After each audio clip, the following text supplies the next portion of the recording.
성도 소리교회가 두 돌이 되었습니다. 여러분, 두 돌 된 아기의 특성을 알고 계십니까? 혼자서 걸을 수가 있습니다.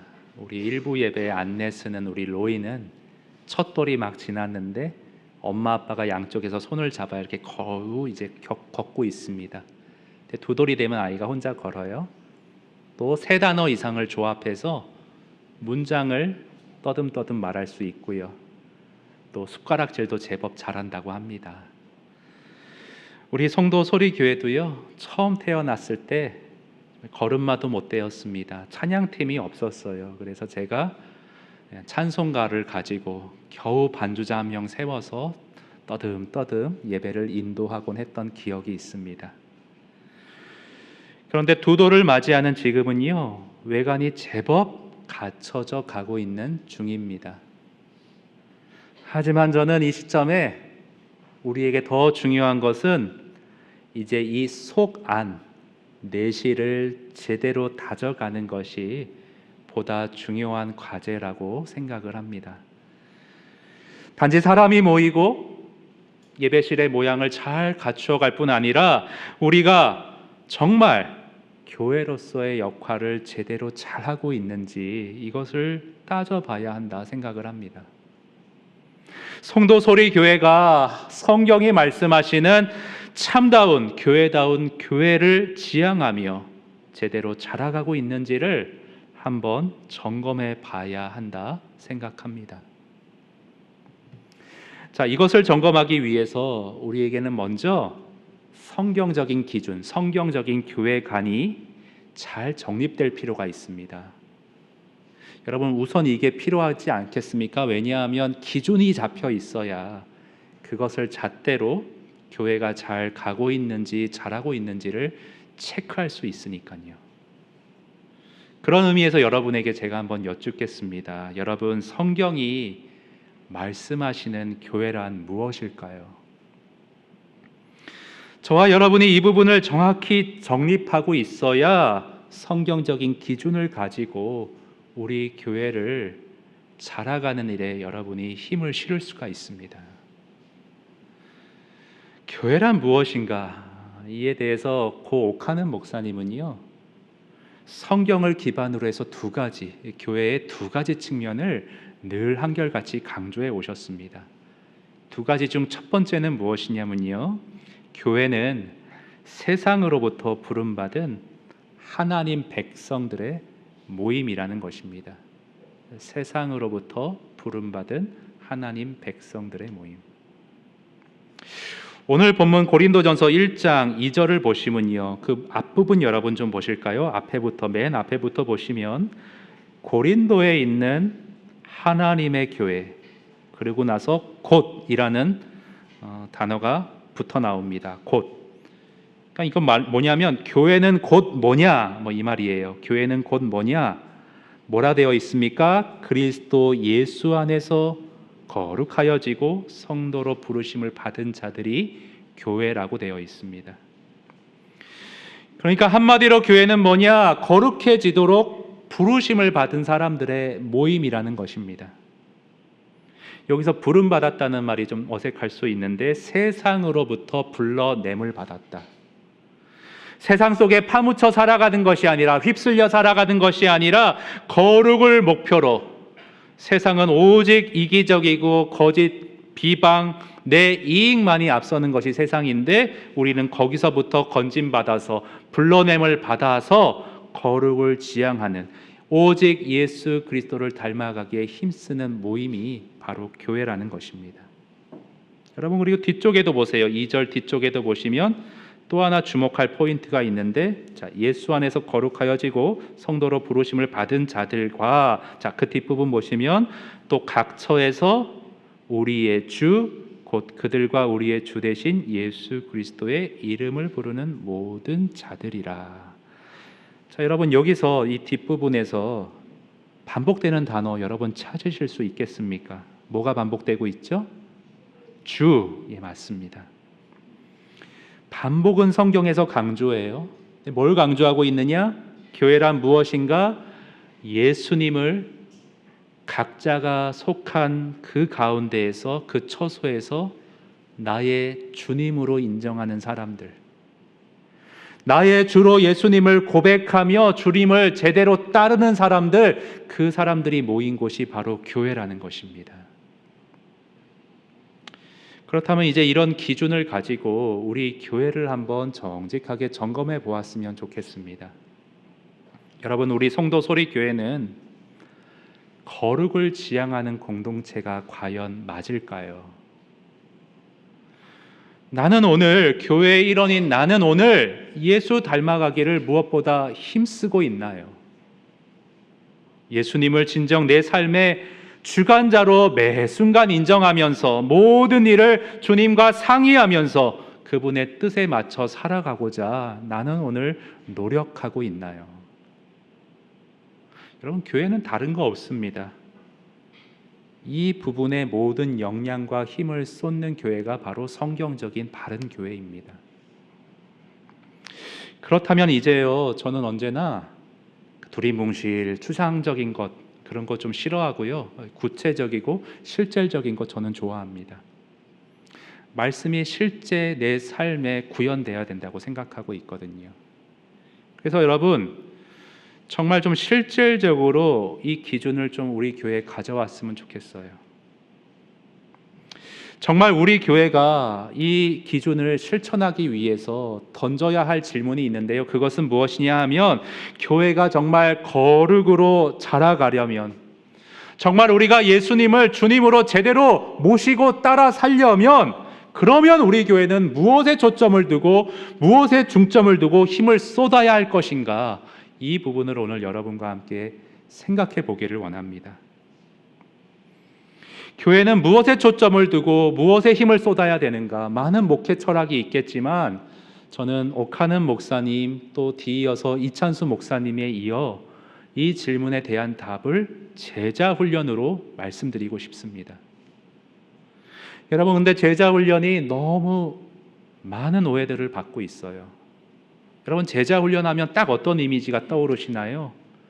성경 공부 지독하게 시키는 것, 숙제를 정말 숨막히게 많이 내주는 것, 맨날 성경 암송 딸딸 시키는 것, 그런 아주 부정적인 이미지로 제자 훈련이 굳어 있습니다. 예, 물론 제자 훈련은 이 기본적으로 말씀 목회라 할 수 있어요. 그러나 여러분, 말씀을 지식적으로 정보적으로 축적한다 해서 사람이 변하는가? 절대 아닙니다. 우리는 지식적으로 말씀을 알아간다고 해서 절대 내 존재와 삶이 변화되지 않는다는 거 여러분 다 알고 계십니다. 그럼 어떻게 해야 내 삶이 변화되는가? 이해되고 깨달은 말씀을 내 영혼 안에, 내 삶으로 가져오기를 힘쓸 때 진정 그때 변화가 시작될 수가 있습니다. 이게 어디서 나왔냐 하면요, 그 제자 훈련에 관한 가장 유명한 말씀이 있죠. 우리 화면에 마태복음 28장 19, 20절 한번 같이 읽어보도록 하겠습니다. 시작. 그러므로 너희는 가서 모든 민족을 제자로 삼아 아버지와 아들과 성령의 이름으로 세례를 베풀고 내가 너희에게 분부한 모든 것을 지키게 하라. 볼지어다 내가 세상 끝날까지 너희와 항상 함께 있으리라 하시니라. 자, 여기 빨간색으로 표기된 부분 좀 같이 보도록 하겠습니다. 제자를 삼는 일, 제자 훈련하는 일은 어떻게 되는가? 단지 모든 것을 가르치기만 하면 되는가? 가르치고 끝내면 그만인가? 아니라는 거예요. 가르쳐서 지키는 자리에까지, 이 말씀을 내 걸로 만드는 자리에까지 도달시키는 게 제자 훈련이라는 말입니다. 그냥 귀로만 듣고 순간적으로 반짝 반응 보이고 끝내는 게 아니라 말씀을 내 마음밭에 깊게 뿌리 내리도록 만들어서 그것이 30배, 60배, 100배의 결실로 내 삶 속에 열매 맺게 하는 것, 그것이 제자 훈련이라는 겁니다. 자, 그렇다면 여기에서 이어질 수 있는 또 하나의 질문은 이것입니다. 어떻게 하면 말씀이 내 속에, 내 삶 속에 깊이 뿌리 내릴 수가 있을까? 어떻게 하면 그 일이 가능할까? 여러분 그거 아시나요? 사람은요, 듣고 배운 대로 살지 못합니다. 사람은요, 내가 직접 보고 느끼고 경험한 바에 따라 살아갑니다. 여러분 어떻게 말씀을 내 삶 속에서 체험할 수 있을까요? 그것은요, 예배 많이 드린다고 그 일이 가능하지 않아요. 한국 교회만큼 예배 많이 드리는 곳이 없다고 하지요. 새벽 기도, 수요 예배, 금요 철야, 주일 예배, 저녁 예배. 근데 생각해 보세요. 한국 교회가 정말 예배를 그렇게 많이 드려서 거룩하다는 말을 듣고 있는가? 옥하는 목사님은 되게 의외일 수 있는데 예배 만능주의, 설교 만능주의를 경계해야 된다고 그렇게 강조하셨어요. 오해하지는 마십시오. 설교나 예배가 중요하지 않다는 말 전혀 아닙니다. 옥 목사님은 주일 설교 한 편 준비하는데 30시간을 매주 쏟았다고 그렇게 말씀하고 있습니다. 설교를 중요시하셨어요. 예배를 중시하셨어요. 그러나 또 다른 측면에서 강조하시기를 사람이 설교만 듣는다고, 예배만 드린다고 삶이 변화되지 않는다는 걸 지적하셨어요. 여러분 그렇습니다. 설교는 이렇게 일방적으로 듣는 거예요. 감동이 될 수 있고 도전 받을 수 있어요. 그러나 막상 예배 때 받은 은혜대로 저 예배실 나가서 삶 가운데 살아보려고 하니 그게 쉽지 않은 거예요. 난 예수로 충만하네 막 찬양해서 은혜 가득하게 나갔는데 아내랑 점심 메뉴 뭐 먹을까 때문에 싸우게 되는 거예요. 저만 그런가 보죠. 네, 굉장히 소외되네요. 네. 혼자 분투하고 혼자 의지로 잘 안 돼요. 왜요? 죄성이 있는 사람이니까. 말씀에 항상 반대대로 가려고 해요. 내 성품과 성미는 하나님의 뜻에 반대합니다. 그럴 때가 더 많아요. 그래서 어떻게 해야 되느냐, 어떻게 말씀을 내 삶으로 가져올 수 있느냐, 쉽지 않은 일인데 교회를 허락하셨잖아요. 교회 안에서 내 마음처럼 잘 안 되는 부분에 대해 진솔하게 나누고 격려해주고 서로 붙들어주고 기도해주고 내가 체험한 것을 나눠주고 이럴 때 조금씩 내 삶이 말씀으로 다가갈 수 있다는 것이 제자 훈련의 핵심입니다. 성경 공부 많이 시키는 게 아니라요, 인격으로 말씀을 교류하고 교감하는 것이 제자 훈련의 핵심이에요. 예를 들어서요, 여러분, 이게 좀 이론적일 수 있는데 제가 예를 들어 드릴게요. 예배 때 서로 사랑해라, 관용하십시오, 이런 메시지를 들었다고 한번 생각을 해보세요. 그런데 내가 막상 직장에 나아가서 인간관계 속에서 내가 더 양보하고 인내하려고 하니까 어떤 현상이 일어나느냐? 저 사람이 나를 호급 취급하는 거예요. 더 나를 얕잡아보고 부려먹으려고 하는 거예요. 어떤 자영업 하시는 우리 교회 사장님께서 그런 말씀 해주셨어요. 종업원들에게 내가 마음을 쏟고 최대한 잘해주려고 하는데 그 사람들이 나의 이런 마음은 몰라주고 좀 잘해줄수록 잘 따라와야 되는데 오히려 나를 만만하게 보고 함부로 행동한다는 말을 제가 들은 적이 있습니다. 우리의 현실이 이렇습니다. 과연 어떻게 하는 것이 사랑하라는 말씀을 실천하는 길일 수 있을까 고민이 되는 거예요. 그래서 교회 안에서 그 다락방 같은 서로 인격과 삶을 나눌 수 있는 그 좁은 작은 모임 안에서 이런 식의 나눔을 할 수 있을 것 같아요. 집사님, 저도 그런 부분이 참 살면서 고민이 됐는데요. 근데 제가 조금 적용해 본 게 사랑이라는 게 무조건 다 잘해주고 이 속으로 삭히는 게 그게 사랑이 아니라 일정 선을 그어두고 완급을 조절해 가면서 기분 상하지 않도록 이끌어줄 수 있는 리더십이 모두를 진정 좋게 만드는 사랑이라고 저는 좀 적용을 하고 있습니다. 때로는 좀 엄하게도 하고 따뜻하게도 하고 완급을 조절하며 제가 속한 부서를 이끌고 있습니다. 그거 좋네요. 들으니까 제 삶에도 한번 이렇게 접목해 볼 수 있겠네요.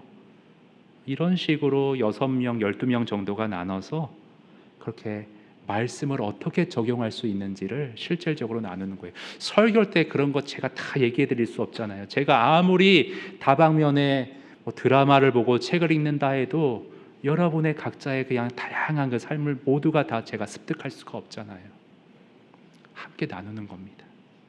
그래서 제가 다음 학기 또는 내년 봄 학기쯤에 이 제자 훈련을 본격적으로 시작하려고 지금 준비 중에 있습니다. 근데 항상 제 자신한테 주의시켜요. 내가 유창하게 강의한다고 성도님들에게 좋은 영향 끼치는 거 아니다. 제자 훈련 그 기간 동안 말씀을 앞에 놓고 정말 성도님들이 이거를 이론이 아닌 내 삶의 실체로 만들 수 있도록 되도록이면 성도님들이 먼저 말하고 더 많이 말하고 내 마음을 꺼내놓을 수 있도록 그렇게 이끌어야지 그 중심을 계속 가다듬고 있습니다. 여러분, 제자 훈련은요, 내가 한 학기 1년 딱 끝내면 나는 완성이 되었어, 절대 그렇게 생각하시면 안 돼요. 그게 시작입니다. 제자 훈련 코스 마치면 이제 다른 거 할 거 없나? 다락방이 있어요. 다락방에 가시면 성경 66권을 골고루 돌아가면서 주일 설교 말씀을 어떻게 삶에 절목할지를 나누고 내 큐티에 대해서도 서로 도전을 받고 또 66권 말씀을 가지고 하나를 정해서 계속적으로 끊임없이 사랑하는 지체들과 삶과 인격과 신앙을 나눌 수 있는 장소가 바로 우리 교회가 지향하는 다락방 제자 훈련의 절정입니다. 그래서 이에 대한 권면은 제가 이 첫 번째 측면에 대한 권면은 마무리 때 드리도록 하고요. 이어서는 교회의 두 번째 측면을 좀 마저 살펴보겠습니다. 교회의 두 번째 측면이 하나 더 있는데, 둘째로 한번 교회는 세상으로 보냄받은, 한번 읽어보겠습니다. 시작. 교회는 세상으로 보냄을 받은 그리스도의 제자들의 모임이다. 예, 그렇습니다.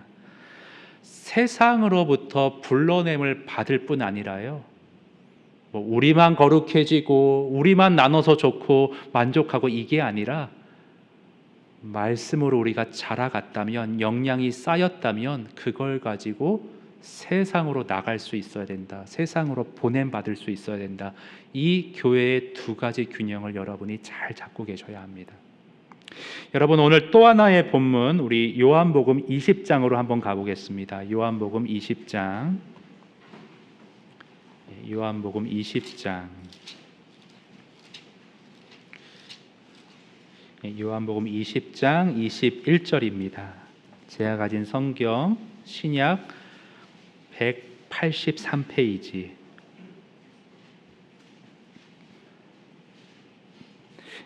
한번 찾으셨으면 말씀 한번 다 같이 읽어보겠습니다. 시작. 예수께서 또 이르시되 너희에게 평강이 있을지어다. 아버지께서 나를 보내신 것 같이 나도 너희를 보내노라. 자, 여러분, 여기서요, 이 말씀에서 너희에게, 너희를, 너희가 두 번 나오는데, 이 너희라는 인칭 대명사가, 제가 묻겠습니다, 누구를 가리키는 것 같습니까? 제자들. 대단하십니다. 그 문맥을 보시면 19절 올라가 보세요. 이날 곧 안식 후 첫날 저녁 때에 제자들이 유대인들을 두려워하여 모인 곳에 문을 닫았더니 예수께서 오사 가운데 서서 이르되 너희에게 평강이 있을지어다. 여기서 너희는 제자들을 가리키죠. 그런데 여러분, 화면에 그 요한복음 17장을 한번 봐주세요. 내가 비옵는 것은 이 사람들만 위함이 아니요. 그러니까 지금 예수님이 제자들을 위해 중보기도하고 계시는 장면이거든요. 그런데 내가 기도하는 것은 제자들만 위함이 아니요, 이 제자들의 사역과 말과 복음 전함으로 말미암아 앞으로 나를 믿게 될 사람들도 위해 내가 다 그걸 포괄해서 그 사람들 모두를 위해 지금 아버지께 기도드립니다. 그 말씀을 드리고 있어요. 제가 말씀드리고 싶은 말씀은, 포인트는 뭐냐면, 예수님께서 요한복음에서 너희 제자들 지칭할 때 1차적으로는 물론 그 당시 제자들을 뜻하는 게 맞지만, 예수님의 마음속엔 항상 제자들 이후에 나의 복음을 듣고 거듭나게 될 우리 모든 성도님들을 예수님은 다 마음속에 품고 계셨습니다. 자, 그런 이해를 가지고 오늘 본문 요한복음 20장 21절 뒷부분을 다시 보세요, 여러분. 예수님은 너희를 이라고 말할 때 제자들뿐 아니라 오늘날 우리까지도 포괄하고 계셨어요. 21절 뒷부분 보세요. 아버지께서 나를 보내신 것 같이 나도 너희 제자들을, 너희 모든 성도를 세상 속으로 보내노라 말씀하고 있습니다. 여러분, 예수님이 하늘 보좌 위에서 정말 왕 중의 왕이요 주 중의 주셨습니다. 그런 권세를 가지신 분이 저와 여러분을 구원하기 위해서 나 개인을 너무 사랑해서 모든 권세 다 버리고 비천한 인간의 몸을 입고 이 세상 속으로 아버지의 보냄을 받아 오셨습니다. 아까 교회는 뭐라고 그랬어요? 그 예수님을 주로 모시고 따라 사는 사람들이라 말했습니다. 정말 우리가 진정으로 예수님을 따라 살기 원한다는 진정성이 마음에 있다면 예수님이 이 땅에 오셔서 희생하고 섬기신 그 사역을 우리도 따라 살아가야 할 줄로 믿습니다. 우리만 좋고 우리만 행복하는 걸로 끝내면 안 돼요. 싫지만 정말 고난의 자리지만 아까 특송했듯이 내 삶을 혹 돌보지 못할지도 모르지만 그런 희생과 낮아짐의 마음으로 예수 따라서 세상으로 내가 너희를 보내노라. 아멘 주님 제가 가겠습니다. 할 수 있는 성도 소리교회 되기를 원합니다. 여러분, 옥하는 목사님이요 어린 시절에 이런 간증을 생각을 하셨다는 간증 제가 들은 적이 있습니다. 어릴 때 참 특출나셨대요.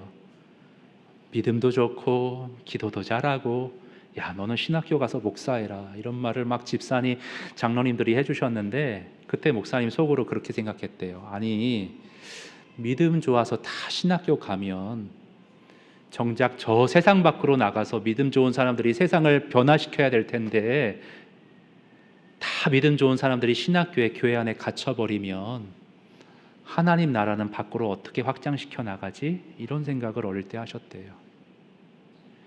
그래서 여러분 그 제자 훈련에 모든 것을 담은 책을 한 권 목사님이 쓰셨는데 그 제목이 뭐라고 돼 있는지 아세요? 평신도를 깨운다예요. 평신도를 깨운다. 간혹 그런 교회가 있대요. 우민 정책을 펼친대요. 이 말씀은 오직 목사님만 해석할 수 있고 내가 가르쳐 준 대로만 이렇게 알아야 되고 유튜브에 다른 강사 이런 거 다 못 듣게 하고 이렇게 하시는 목사님이 계시다고 제가 얼핏 들었습니다. 근데 저는 여러분 저희 큐티 학교 저랑 해보신 분들 아시겠지만 성경을 해석하는 법뿐 아니라 성경 주석을 보는 방법까지도 제가 가르쳐드려요. 목사뿐 아니라 신학생뿐 아니라 이 성경을 깊이 있게 해석할 줄 알고 그거를 제대로 내 삶에 가져오는 방법을 저는 성도님들을 깨워드리고 싶어요. 목적은 뭐예요? 그렇게 말씀에 깨어있는 사람으로 내 가정을 섬기고 내가 속한 직장에서 영향력을 발휘하고 저 세상으로 나가 하나님의 손과 발이 되는 게 우리의 사명인데 그것의 동력은 말씀이거든요. 성도님들이 말씀에 깨어나야 되거든요. 그것이 제자 훈련의 요체입니다. 여러분 이 세상으로 나가 빛과 소금이 되라 그 말씀도 잘 보면요 이 원리가 그대로 녹아 있는 걸 볼 수 있습니다. 여러분 화면에 마태복음 5장 15, 16절 우리 한번 같이 읽어볼까요? 시작. 사람이 등불을 켜서 말 아래 두지 아니하고 등경 위에 두나 이러므로 집안 모든 사람에게 비치느니라. 이같이 너희 빛이 사람 앞에 비치게 하여 그들로 너희 착한 행실을 보고 하늘에 계신 너희 아버지께 영광을 돌리게 하라. 아멘.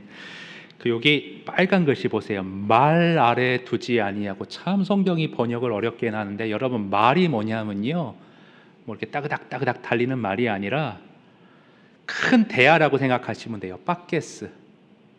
등불을 켜서 큰 대야로 뒤집어서 딱 덮어 놓으면 그 대야 앞만 밝을 것이고 밖으로는 빛이 전혀 새어나가지 못하겠죠. 뭐를 꼬집는 거냐 하면 교회 안에서만 열심히 봉사하고 신앙생활 해봐야 교회 앞만 밝을 거 아니냐. 너희 그렇게 하지 말고 말 아래 두지 아니하고 그 대야 위에 등경 위에 등불을 딱 올려놓아야 세상 사방으로 빛이 비칠 수 있지 않겠느냐. 세상으로 나가서 섬겨라. 너희 착한 행실을 보고 아버지께 영광을 돌리게 하라. 빛과 소금에 대한 얘기를 하시면서 이 얘기를 하셨어요. 밖으로 나가야 돼요. 주변을 섬겨야 돼요. 교회 안에서만 열심히 봉사하고 이것저것 하고 목사님께 뭐 이렇게 무조건 순종하고 따라가고 신앙생활 잘하는 거 아니라고 봅니다. 밖으로 나가서 하나님의 손과 발이 되실 수 있어야 돼요. 그래서 여러분 교회의 두 가지 측면을 여러분이 균형 있게 잘 이해하셔야 됩니다. 그래서 화면에 같이 한번 교회에 대한 우리 정의 잘 한번 정리된 거 한번 읽어볼까요? 화면 보시고요. 교회란 세상으로부터 부름받은 하나님의 백성이요 동시에 세상으로 보냄받은 그리스도의 제자이다. 이런 말씀의 기조에 따라서 이찬수 목사님은 1만 성도 파송운동으로 흩어지는 29개 교회를 향해서 두 가지 당부만 하셨어요. 두 가지 당부. 너희들이 1만 성도 파송운동으로 흩어지는데 반드시 두 가지는 해라. 첫 번째는 뭐냐? 제자 훈련해서 성숙한 그리스도의 제자들을 세워가라. 교회의 첫 번째 측면이죠. 세상으로부터 불러내어 거룩을 이루는 공동체. 제자 훈련해라. 교회 안에서 그리스도의 제자들을 세워가라. 그리고 두 번째, 그와 동시에 세상으로 보냄받은 자들이 돼야죠. 이찬수 목사님 두 번째로 강조하신 게 그렇게 성숙하게 세워진 자들을 통해서 이 지역사회, 교회가 속한 지역사회를 섬기고 복음을 전하도록 해라. 두 가지를 강조하셨어요. 여러분 우리 교회 주보에 보면 교회 비전이 나와 있습니다. 두 번째 비전이 제자를 세우는 교회. 네 번째 비전이 세상을, 지역을 섬기는 교회. 다 이런 어떤 당부의 말씀, 목회 철학에 세워서 따라서 그 비전을 세웠던 겁니다. 두도를 맞이하게 되는 우리 성도 소리교회는요, 이제 외형적 모습만 갖추어갈 뿐 아니라 이 두 가지 측면에서의 내실을 더욱 다져갈 수 있기를 바랍니다. 첫 번째 측면에서 제가 여러분에게 좀 권면을 드립니다. 여러분, 우리 교회에서 양육과 제자훈련과 다락방 그 소모임에 적극적으로 참여해 주시기를 바랍니다. 여러분 그 모임 가운데에서 우리 삶이 변화될 수 있다는 어떤 소망을 가지고 모든 다락방이 완전하진 않을 거예요. 그러나 내가 그 다락방을 더 은혜롭게 만들겠다라는 마음으로 한번 공동의 목표를 가지고 좀 참석해 주시기를 부탁을 드리겠습니다. 두 번째는요, 세상 밖으로 나가는 지역 섬김에 여러분 개인적으로 또 교회적으로 동참해 주시기를 바랍니다. 알게 모르게 봉사활동 하시는 분들도 꽤 많은 걸로 제가 알고 있고요.